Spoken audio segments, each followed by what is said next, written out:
Tiri munguva yeNew Moon. New Moon in Gemini. Nezuro ranga riri zuva riri very powerful.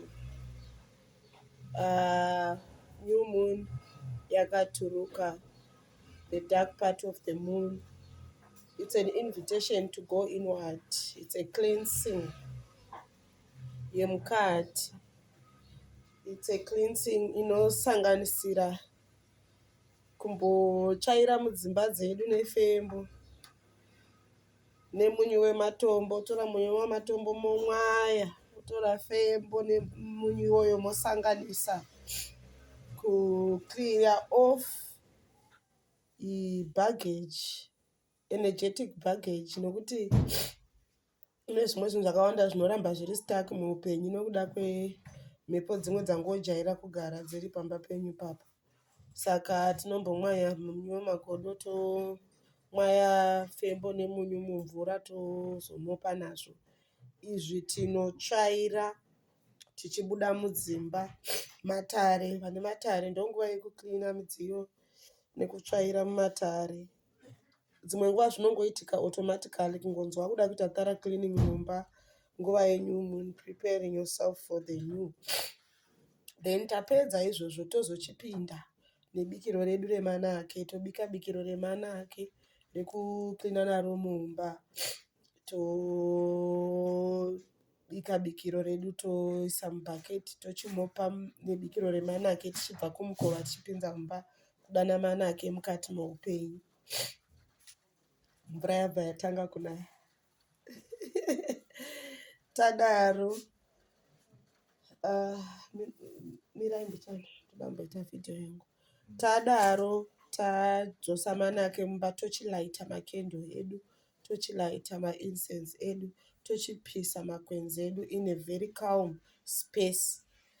Takataura kuti New Moon focuses more on our personal intentions. Zvedare zvinomirira jena guru. The full moon focuses on enhancing simba redare into our personal well-being. Ndonguva yemadreams iyoyo. Madreams edu, our visions, what we are building. Munhu wedare akasiyana nemunhu nje when it comes to building, because ane time yaanogara pasi paNew Moon kubatanidza simba redare into success yeupenyu is the practical part of dare. So tapedza kuita cleaning yedu tozochipinda mudare. Totanga tazvigeza. I forgot that part. Tinozvigeza futi in two steps. Firstly, probably with my bath salts. I love Himalaya and inonzi chiko Epsom salt. Epsom salt, Himalaya, kana sea salt kwete coast salt, sea salt. Zvinobatsira pakugrounda energy on the body, to let go and release stuck energy. Stuck energy ndio inotikipa in one place. We don't want to have stuck energy munhu wematare. So togeza nemunyu uya topedza tochibika tapi nanauchi vana cinnamon, you know what to use. And also vadzimu vedu vanotiguida through different ways. Vana mvuri yedombo, vana gwesho remanake. Seke mudari business, you have to have gwezho. Mufana kugeza negwezho kuattracta new clients. Hausi uroya, hausi urombwa. It's just harnessing the power of nature into success. So tochizoti tapedza, it's also 2 steps for the body, 2 steps dzemudare nemumba. Tapedza kugeza tava fresh, tochigara pasi. Ndopatinonyorawo maintentions edu kunana beliefs, tichipisa, ndipo patinogara pasi tichita journaling. What is it that I want in my life? Makope tamanzwa nezvese, but you also have a life to live. So the New Moon focuses on your personal development, personal growth, and all those other aspects. Then when it comes to the full moon, it's hectic. It's dare, kukura kwedare. 2 weeks later, chigadzirisa upenyu hwako. Isu tarwa hondo dzedu pa full moon. I hope muri kuunderstanda. maphases of the moon. Tinonyanya ifo maphase emwedzi, but tinonyanya nenew moon nefull moon tichitevedzerawo gwara revakaenda kare naye. Mafambisiro avaita matare ndiwo maitiro atinoita semweri, tichishandisawo simba redare ravo kuti zvinotirarame. Nekuti tikati kufull moon tiri very deeply spiritual and what and fighting my battles and all that. Todzoka kakunew moon. What is it that we want out of this life? What am I wishing for? What's happening in my business? What's happening? Ndiri kurarama here? Basa randiri kushanda riri kundifadza here?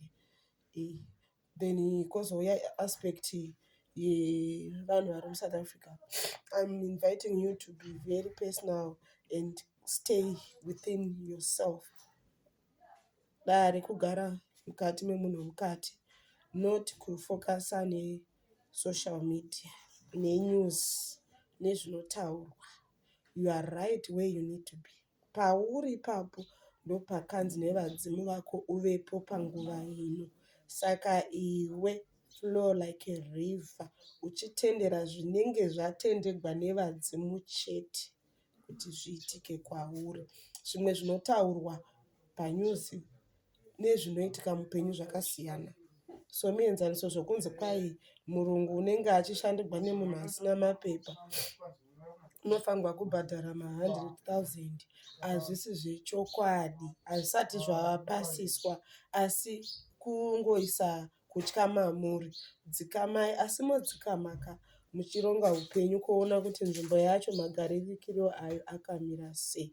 Moronga kuti mogara makati muchiziva kuti kumba muchitanga kuvhurwa kweziso remweya kuti muone kuti kumusha moitawo kuti kana ndasvika kumusha ndinoita sei, ndinogara papi, ndinodii.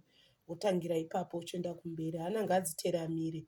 Tiri kubata matare tichikumbirira kumhondoro dzenyika kuti dzichengete mhere, tisawana ropa rinoteuka rewedu richinzi mwana wakauya kuzoshava afira mumasango. Tiri kuramba tichikumbirira rugare. Ihondo yevhu hainei nesu, ihondo yevhu, uye zvimwe zvacho zvinobikwa nevanhu. Asi tiri kukumbira mudzimu, kana une dare uchigara munzvimbo, isusu panonzi 30 June, isusu tinobatawo mativi mana kupfikirawo mhere dzemunzvimbo. Zuva randabata mativi mana pano, ndakabata mativi mana munzvimbo yandinogara. Ndichibva kunobata dare iroro remativi mana, takawana mugurupu inenge ine varedzi venzvimbo vachitaura kuti medu muno hazvifi zvakaitika, kureva kuti dare rine simba. So stay calm, musanyanya kupanika. Vamweni makutotadza kushanda muchivhunduka mutsindi webete.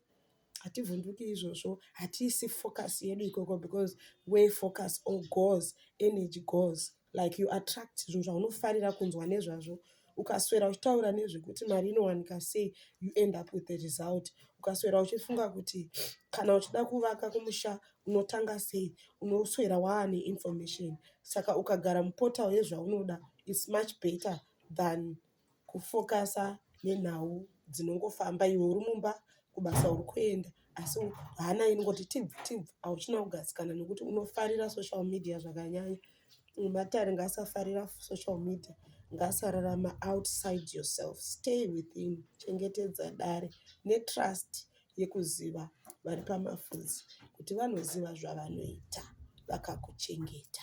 Makachengetwa, muva nenyumuni yakanaka. Save vaisa zvanza kumitepo yose inonditevera pano, yandinofamba nayo mumatare. Muitirwa zvakanaka, muva nezuva rakanaka. Tinotenda.